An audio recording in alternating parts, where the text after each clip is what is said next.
प्यारे बंधुओं, स्वागत है आप लोगों का इस विन टुडे में। कामना करता हूं कि आज का भी दिन आप लोगों का बहुत अच्छा गुजरा होगा। तो जैसे मैंने कुछ विषय को उठाया था, आहार और उसका पाचन। तो पहले के वीडियो में तो मैंने जो कुछ डाला वह पेट के ऊपरी भाग, आमाशय और लीवर तक की चर्चा हमने की थी। अब आज के डेट में मैं आपसे ये अपेक्षा रखूँगा कि मैं भोजन को खाता हूँ। तो सबसे पहले तो युक्त आहार नाम के शब्द का हमने चर्चा किया था, लेकिन अब युक्त आहार में भी थोड़ा सा उसको देश काल में तालमेल, काल से ताल बैठाइए, बस यही मेरा कहना है। क्योंकि काल आपके सामने में एक आश्चर्य है। वो क्या आश्चर्य है? काल टेंस, वैसे तो शिक्षक लोग पढ़ाते हैं बच्चों को जी काल 3 होते हैं, वर्तमान काल, भूतकाल, भविष्यकाल इत्यादि इत्यादि जो हो। लेकिन काल अपने आप में एक मिस्टीरियस वर्ड है। वह क्या है? तो नैनंग छेदंती सहस्राणि नैनंग दहति पावक न चैनंग कलेद्यंत आप्यो न चैनंग कलेद्यंत आपो न सुख्यति मारुता।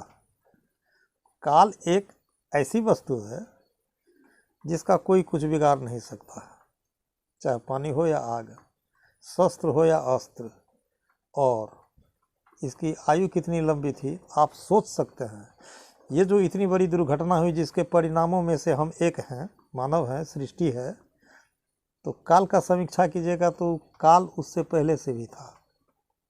और अब मान लीजिए होना संभव तो नहीं, लोग कहते हैं सृष्टि प्रलय हो जाएगी, काल कहाँ जाएगा। तो काल आपका जीवन साथी ही नहीं है, आपके उम्र का साथी है काल। इसलिए काल से ताल मिला के चलना। बांधा है समय वर्षा जाड़ा और गर्मी का, समय पाकर फूलता फूल और फल है। सूरज चांद सितारों का भी है समय बंधा, समय पाकर बढ़ता समुद्र का जल है। ज़रा सा आप देखें कि हमने ये कहा कि इस क्रिएशन में बहुत ऐसे प्राणी हैं जिसमें से हम एक जीते जागते मानव भी हैं। जीते जागते मानव क्या, इसको कह दें इसी में माटी का एक ढेर है, ये ख्यालों का पुतला है ये, जिसको हम मानव के नाम से आज जानते हैं। अगर इस मानव के बाद अगर किसी प्राणियों को आप गिन लेते हैं तो उसको समय से तालमेल बहुत अच्छा है, तालमेल बिगड़ा हुआ है हमारा। एक उदाहरण मैं आपके सामने देता हूँ। प्राचीन काल में ऋषियों ने एक समय नियुक्त की थी हम मानव को जगने के लिए या वॉकिंग करने के लिए। जो समय को बताया था उनने 4 बजे 5 बजे। इसको वैसे अध्यात्म के वे में ब्राह्म मुहूर्त भी कहते हैं। चलिए ठीक है, लेकिन आप देखेंगे अधिक से अधिक फीसदी में लोग, वैसे तो ये बात कहना नहीं चाहिए, देश बहुत बड़ा है जहाँ तहाँ की मैं आप गांव समाज किसान की मैं बात करता हूँ। अगर 6 बजे 7 बजे 8 बजे हम बिछावन छोड़ते हैं तो मेरे वर्सेस वह जो पक्षी है उस समय से चहचहा उठता है और समय से अपना क्रिया दाना उपार्जन में लग जाता है। तो एक चीज़ पर और गौर कीजिएगा कि उसको डिप्रेशन, डायबिटीज़ और गैस्ट्रिक नहीं होता है, और हम चंद तरह के रोग के शिकार हो रहे हैं। एकमात्र समय से मेरा ताल बिगड़ा हुआ है, कारण यही है। समय से मेरा क्या ताल बिगड़ा हुआ है? तो अब देखें हमारे अंदर में भी पाचन तंत्र का एक मेन ऑर्गन्स है लीवर। तो हर प्राणियों में होता है। जैसे हमें 1400 से 1800 ग्राम तक का लीवर हम मानवों का होता है, घोड़ा का 2 किलो का लीवर होता है, या छोटे प्राणी हैं उसी आकृति में उसी रेशियो में उसका भी लीवर होता है। ठीक है, यह पाचन तंत्र का एक प्रमुख अंग है। तो इसकी क्षमता है, इसकी इंटेंसिटी है। देखिए आपके मुंह में भोजन करते वक्त अगर किसी एल्युमिनियम का कण चला जाए तो वह डायरेक्ट मलत्याग में निकल जाएगा एज ए सेम। अगर इसी को मुर्गी और पेरवे निकल जाते तो वो पचा के उसको विष्ठा बना देता है। तो मेरे और उसके लीवर के क्षमता में अंतर है ना। हम इसीलिए कहे आपको समय से तालमेल कि कम से कम हमारी लीवर क्या मांगती है, क्या उसको पचाने का क्षमता है, क्यों नहीं हम उसके अनुकूल उसी को दें। अच्छा ठीक है, अब आइए मेरे ही देश में, जैसे भारतीयतर देशों में भी, मेरे ही देश में अच्छे अच्छे रेस्तराओं में या बहुत बड़े उपाधि वाले डॉक्टर भी, जैसे टीबी इत्यादि का कोई रोग हुआ उसमें अंडा मछली बता देते हैं खाने के लिए। चलिए क्यों बता देते हैं कि इसमें अधिक शक्ति है, अधिक प्रोटीन है, अधिक कार्बोहाइड्रेट है, इसलिए बता देते हैं। देखिए एक चीज़ पर और आपको विचार करना पड़ेगा, चूँकि हमने कहा काल से ताल मिलाना, क्या विचार करना पड़ेगा? तो सबसे पहले तो एक चीज़ आपको विचार करना पड़ेगा कि जीव बही मारी जीव करही आहारा, और जीव वहीं से सब जीव पलत है पंडित करहूँ विचारा। अगर आप पंडित हैं, बुद्धिमान है, तो आप इस बात पर विचार कीजिए, कोई भी जीता जागता प्राणी सूखे लकड़ी को नहीं खा सकता है, खाने के लिए उसको सजीव वस्तु ही चाहिए। अब सजीव वस्तु में क्या चाहिए? सजीव चल और अचल दोनों रूप में होता है। पेड़ पौधे वनस्पति भी सजीव है, चल प्राणी भी सजीव है, जिससे इशारा है मेरा मांस मछली मुर्गे बकरियां इत्यादि इत्यादि से, जिसको क्या कहा जाता है, नॉन वेज, अंग्रेजी में इसको नॉन वेज बोलते हैं। रेस्तरां पे लिखा होता है वेजिटेरियन नॉन वेज। अब उसको हम भारत के अधिक से अधिक लोग भोजन के उत्कृष्ट शाखा में उसकी गिनती कर लिए हैं, लेकिन एक चीज़ पर हम विचार नहीं किए हैं, क्या? तो युक्त आहार में। आप देखिए आज के डेट में आप समीक्षा कीजिए, घोड़ा, बैल, ये जितने भी चौपाया जानवर हैं या हम मानव, इसके मुंह में जो दांत होता है उसका बनावट चिपटा होता है। जो प्राणी अधिक से अधिक मांसाहार के शिकार को ही खा के जिंदा रहते हैं, जैसे इसमें आ गया कुत्ते बिल्ली इत्यादि इत्यादि इत्यादि, तो इन लोगों का दांत नुकीला होता है। डिफरेंस आ गया ना, कि आपको जितने भी चिपटे दांत वाले प्राणी मिलेंगे वह शाकाहारी होता है, और नुकीले दांत वाले प्राणी जो है वह मांसाहारी होता है। अच्छा, अब हम मांस मछली लेते हैं, तो मांस मछली अगर लेते हैं तो एक तो देख लीजिए उसमें अधिक मात्रा में अगर तेल मसाला न दें, प्याज लहसुन न दें, तो वह खाने में किसी को अच्छा बदबू मारेगा, महकेगा। अगर आपके वेजिटेरियंस में अगर थोड़ी सी नमक कम है वो भी चल जाएगा, थोड़ी ज़्यादा है वो भी चल जाएगा। तेल मसाला ज़्यादा में भी लोग खाते हैं, कम में भी लोग खाते हैं, लेकिन कम में जो लोग खाते हैं वे है साग बहादुर, वे ज़्यादा स्वस्थ मिलेंगे। और वही अधिक तेल मसालों में खाने वालों को वो पेट का कुछ न कुछ क्षमता से अधिक, लीवर का जो क्षमता इंटेंसिटी है उससे अधिक क्षमता वाला भोजन को दे के हम अपने ही एक IBS जैसे रोग के शिकार हो जाते हैं। इसीलिए हमने भोजन पर ये चर्चा की कि भोजन मुझे क्या करना चाहिए, कब करना चाहिए, कितना करना चाहिए। अच्छा ठीक है, आपके पाचन तंत्र के जितने भी अंग हैं, अगर किसी के कोताही बस आपके अंदर भोजन में थोड़ा सा डिस्टर्ब पैदा हुआ तो आपको सबसे पहले एसिडिटी का रोग हो जाएगा, गैस का रोग हो जाएगा।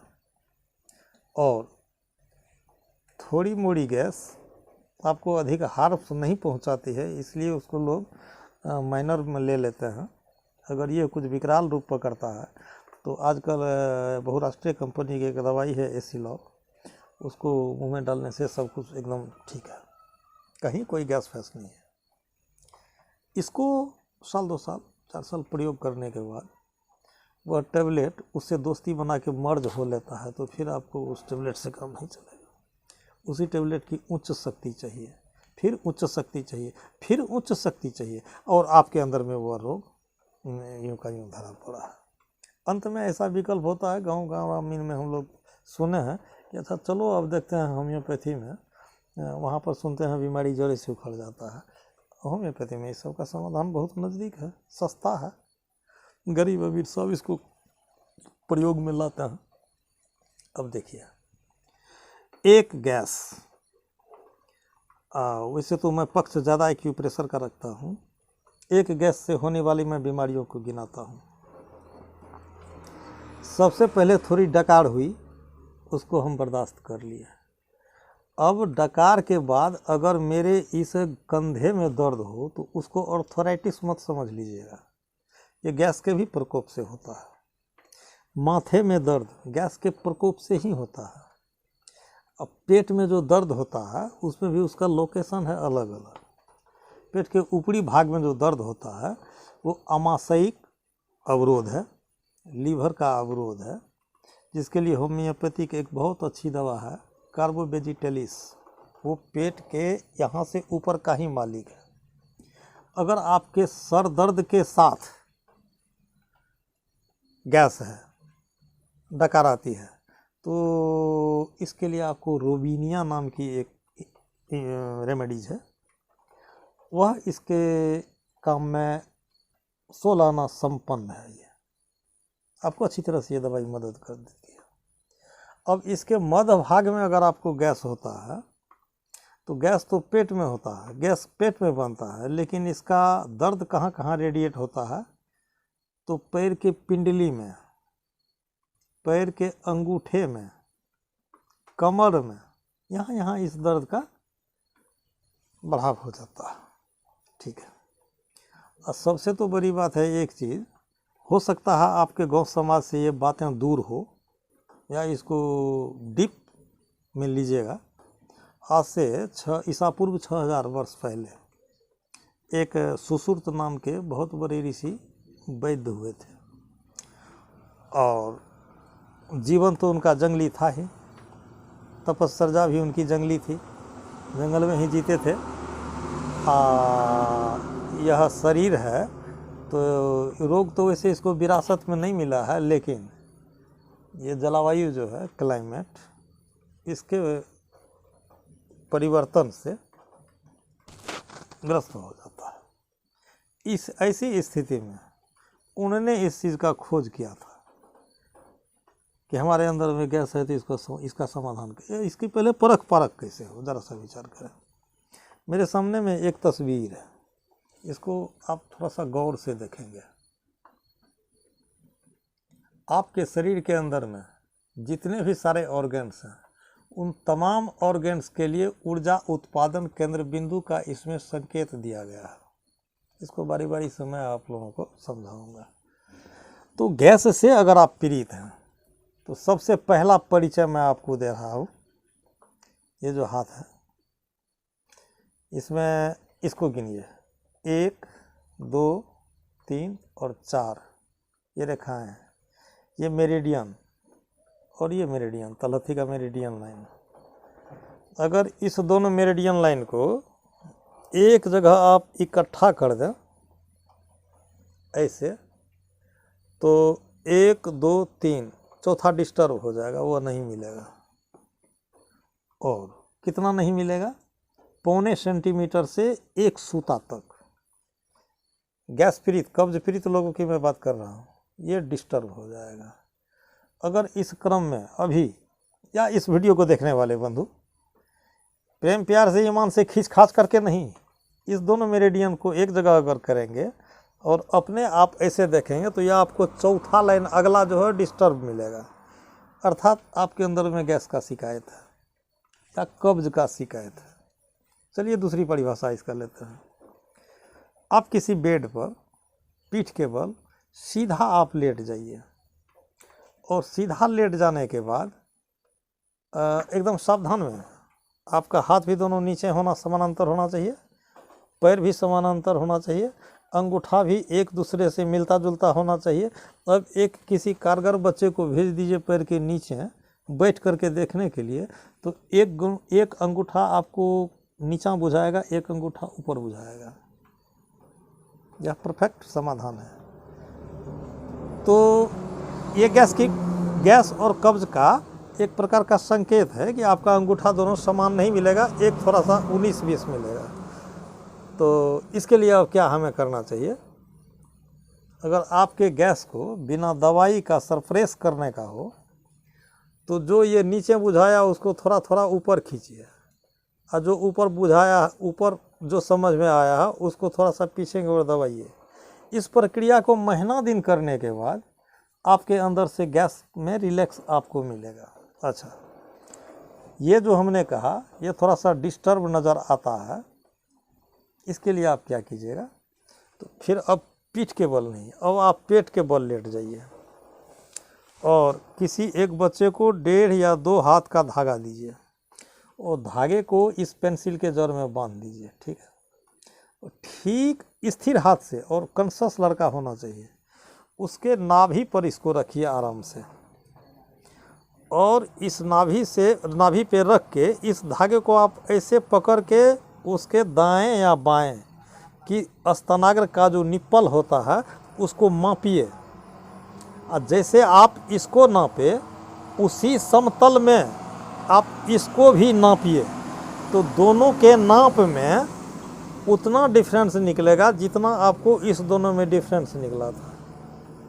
ये आपको क्या संकेत करता है कि आपके अंदर जो वह गैस बना उसके दबाव से आपके शरीर के मध्य में एक केंद्र है, उसको हम कहते हैं नाभि केंद्र।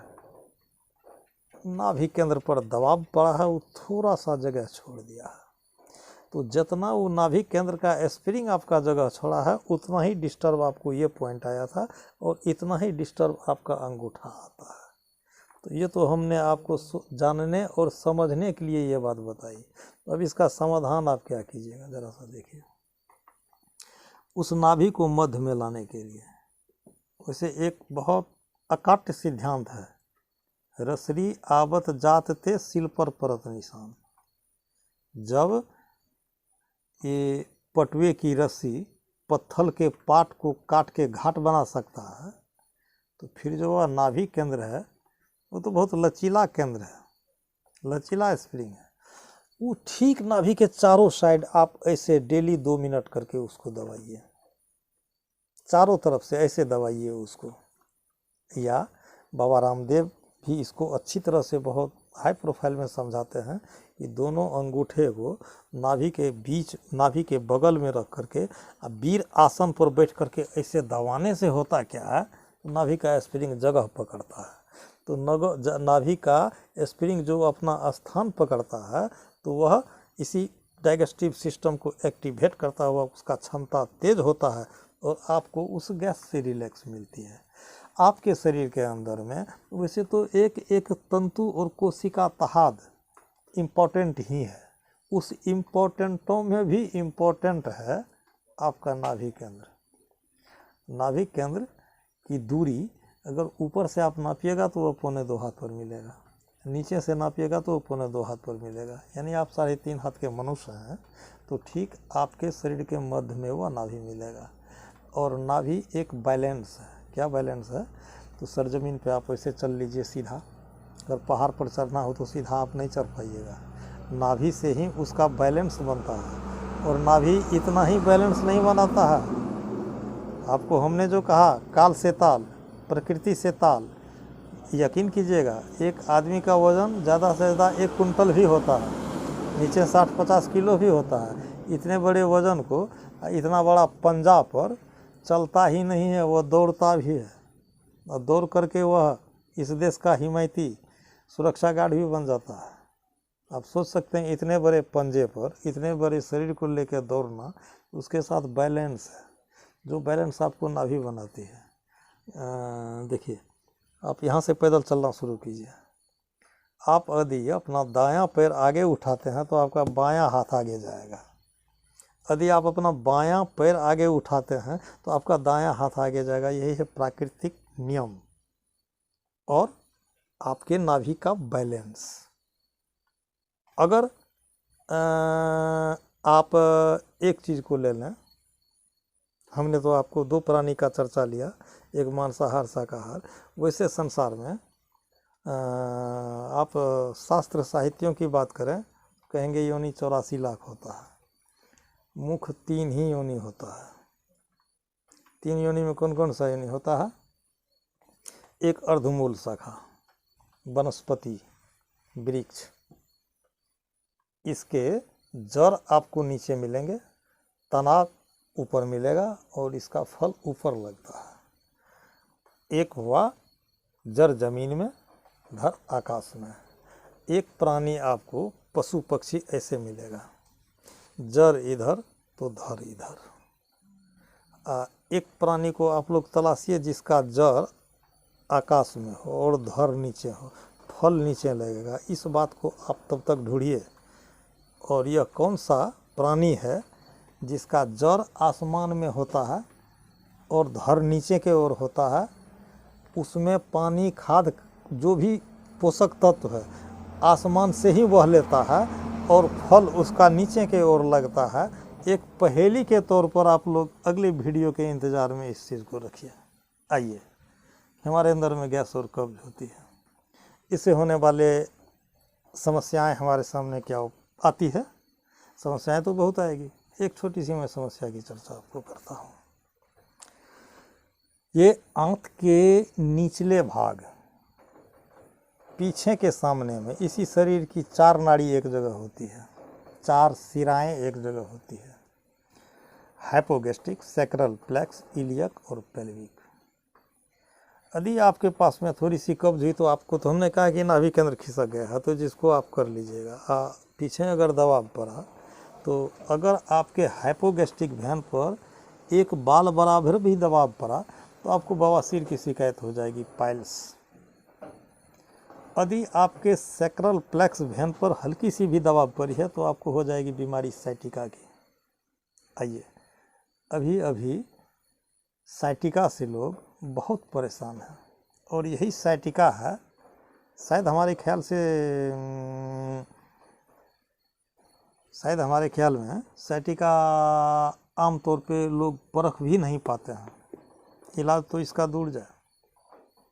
अभी जो हम लोग देख रहे हैं गांव में, वही डायलोना, एज़िपायरिन और ओस्कल का सुई लगा के, हाँ, एक दिन छोड़ एक दिन, 7 दिन ले लीजिएगा, 14 दिन आपका गुजर गया, आपकी परेशानी नहीं घटी। गांव के डॉक्टर, गांव के बीमारी, क्या आप उनसे आप लड़ाई करेंगे? ऐसा नहीं, डॉक्टर बीमारी है ये कह के डाल दिया जाता। लेकिन साइटिका इतनी जटिल समस्याएं होती है, थोड़ा सा विचार कीजिए। एक तो सबसे पहले हम कहेंगे कि साइटिका कोई बीमारी ही नहीं है, यह एक नर्व का नाम है। जो नर्व कम से कम इतनी मोटी नर्व होती है, डॉट पेन के इतनी मोटी होती है। और यह जो मस्तिष्क आपको रखा हुआ है जिस खूंटे पर, इस खूंटे का नाम होता है हिंदी में मेरुदंड। और मेरुदंड में भी कई पार्ट्स हैं, 4 या 5 पार्ट्स हैं। और मेरुदंड सीधा किसी नट बाल्टू पे टाइट नहीं होता है। ये होता क्या है, इसमें गुटके होते हैं, 1 गुटका, 2 गुटका, 3 गुटका। हर गुटके के मध्य में एक प्रकार का लिगामेंट्स होता है। तो वह लिगामेंट्स जो है उस मनके को, मेरुदंड को झुकने के लिए, झुकाने के लिए, ताकत देने के लिए, यही मेरुदंड मुख्य धुरी है। मान के चलिए यह धरती जो घूमती है, तो भूगोल में पढ़ाया जाता है, यह अपने कील पे घूमती है। कील का अर्थात हुआ उसका मेरिडियन पॉइंट, नॉर्थ और साउथ, उत्तरी ध्रुव और दक्षिणी ध्रुव, उसी दोनों को कील मान करके धरती वहाँ से घूमती है। घूमती भी कम नहीं है, 1650 किलोमीटर प्रति घंटे की स्पीड से नाच रही है धरती। उस मेरुदंड पे यह शरीर खड़ा है। बैठिए, सोइए, व्यायाम कीजिए, जो भी सर्कस कीजिए, मेरुदंड का कमाल है। इसलिए कि उसमें नट भाल्टू लगा हुआ, लिगामेंट। और उसके भी क्षेत्र अलग अलग होते हैं, 5 क्षेत्र है उसका, 27 मनके होते हैं। और 5 क्षेत्र में सबसे ऊपर वाला भाग जो है उसको सर्वाइकल रीजन, सर्वाइकल वर्टिब्रा कहते हैं, जिसमें गोटियां 5 होती हैं। उसके नीचे थोरेसिक वर्टिब्रा है, थोरेसिक रीजन। इसके हिस्से में, इसके क्षेत्र में गुटके 12 आते हैं। उसके नीचे है लंबर, सैक्रम और कॉक्सियल। इन 5 के हिस्सों में वह 27 गुटके आते हैं। और ठीक उस मेरुदंड के सटे हुए ये एक नर्व जो आया है, तो अब इस नर्व में आपको इंजरी हो, चोट हो, मोच हो, गिर गए हो, झुक गए हो, ठंडी का प्रकोप हो, जो कुछ भी हो, अगर बाल बराबर भी इस नर्व पे इसका दबाव पड़ गया उस गुटके का, तो आपको उस वेन में दर्द हो जाएगा और वेन में बड़ी स्पीड से ब्लड चलता है। तो हम जो बोल रहे हैं शायद आप तक जाने में भी कुछ समय उसको भी लग रहा है। तो वेन में जो हल्का सा भी प्रभाव पड़ने के बाद दर्द चालू हुआ, तो हो सकता है वह दर्द वहीं हो कि वहाँ से वह रेडिएट होकर कमर में भी आ जाए, ये भी हो सकता है। वैसे हम साइटिका की चर्चा कर रहा हूँ और कमर से ऊपर का चर्चा कर रहा हूँ, ऐसा चर्चा नहीं, उसको लोग साइटिका नहीं पूछता है। लेकिन नहीं, इस साइटिक नर्व के प्रभाव से, इस साइटिक नर्व के प्रभाव से होने वाले दर्द को भी साइटिका ही कहते हैं। ठीक है। अब देखिए, किसान लोग खेत पटाते हैं तो वो डिलीवरी पाइप जिससे पानी जाता है, तो अगर इस पाइप के नीचे यहाँ एक गिट्टी है मान लीजिए, तो पानी यहाँ नहीं उछलती है, पानी आपको उछल के गिरेगी यहाँ, इतना तो वो भाग जाता है। इसीलिए हम कहा कि मेरुदंड के जिस भी गुटके में, अच्छा चोट मोच में है क्या, मचक गए, गिर गए, तो मेरुदंड का गुटका जो होता है उस पर ज़्यादा भार पड़ने के चलते उसमें दबाव आ जाता है, वो अभी बाल बराबर जगह छोड़ देता है। वैसे अब अगर आप इसको चेक करना चाहते हैं, तो जिनको आर्थराइटिस की बीमारी होगी, साइटिका की बात की या चोट मोच वाला, तो उसको सीधे लिटा दीजिए, अथी पेट के बल लिटा दीजिए, कमर के नीचे, कमर के पास जो पुट्ठी का हड्डी होता है, थोड़ी सी पाउडर छिड़किए यहाँ से वहाँ और उस पर अंगूठा डालिए, हम तो बीच वाला उंगली डालिए। बीच वाला उंगली को आप सीधे स्ट्रेट लाइन में गर्दन तक जाने दीजिए, कोई ना कोई गुटका आपको डिस्टर्ब मिलेगा, जगह छोड़ा हुआ मिलेगा। यही है गुटके का खिसक जाना। उसको भी आप सीधा करना चाहते हैं तो फिर उस खिसके हुए जगह को छोड़ के उसके दोनों साइड में इसको दबाने का प्रयास कीजिए। 15 दिन, 1 महीना, 2 महीना, वह गुटका सही अपने जगह पर आके आपको इस दर्द से रिलैक्स भी मिलेगा। ये जो हमने साइटिका नर्व आपको बताया, तो ये कमर के कोक्सिक्स में जाके, कोक्सियल रीजन में जाके यह 2 भाग में बंट जाता है। एक जाता है नीचे back side of left thigh और दूसरा हिस्सा जाता है back side of right thigh, यानी बाएं और दाएं दोनों जंघों के पिछली हिस्से से यह नीचे की ओर उतरता है और घुटने तक एक जाता है। घुटने के नीचे वह दोनों अपने आप में बंट जाता है। तो एक मनके को दबने और दबाने से यह दर्द आपको पैर के पीछे कहीं भी रेडिएट हो जाएगा और इसका दर्द ऐसा दर्द होगा जो चिल्लाने का सीमा तक नहीं मिलेगा। अच्छा ठीक है, इसकी दवाई भी शायद मैं इसी अगले वीडियो में डिस्क्राइब करूंगा। इसके क्रम में जो वीडियो आएगा इसके लिए समुचित औषध जो होगा उसका भी मैं डिस्क्राइब करूंगा। इसमें डिस्क्राइब करने के बाद वीडियो थोड़ी सी लंबी हो जाती है, तो मोटा मोटी तौर पे हमने कहा कि वह जो नस है, चाहे वो कमर के पास से सैक्रल प्लेक्स वेन पर दबाव पड़ने के कारण हो या पीठ के मेरुदंड में कहीं चोट लगने के कारण हो या लिविंग अधिक ठंड के कारण या अधिक गर्म के भी कारण, कोयले के खाद्यान्न में भी मजदूर काम करते हैं और बर्फ़ के फैक्ट्री में भी मजदूर काम करते हैं। तो क्लाइमेट तो दोनों का 2 रंग हुआ, अब भोजन एक रंग है, हो सकता है तालमेल बिगड़ जाए, ये बीमारी हो जाती है। और ये बीमारी हमारे गांव में आके बहुत बड़ी जटिल कथा, साइटिका का इलाज कहाँ होता है।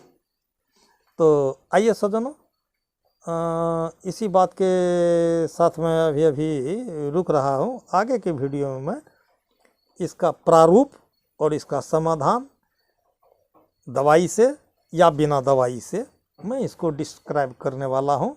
तो लीजिए, आप लोगों के सामने में ये थोड़े समय में जो कुछ भी कह पाया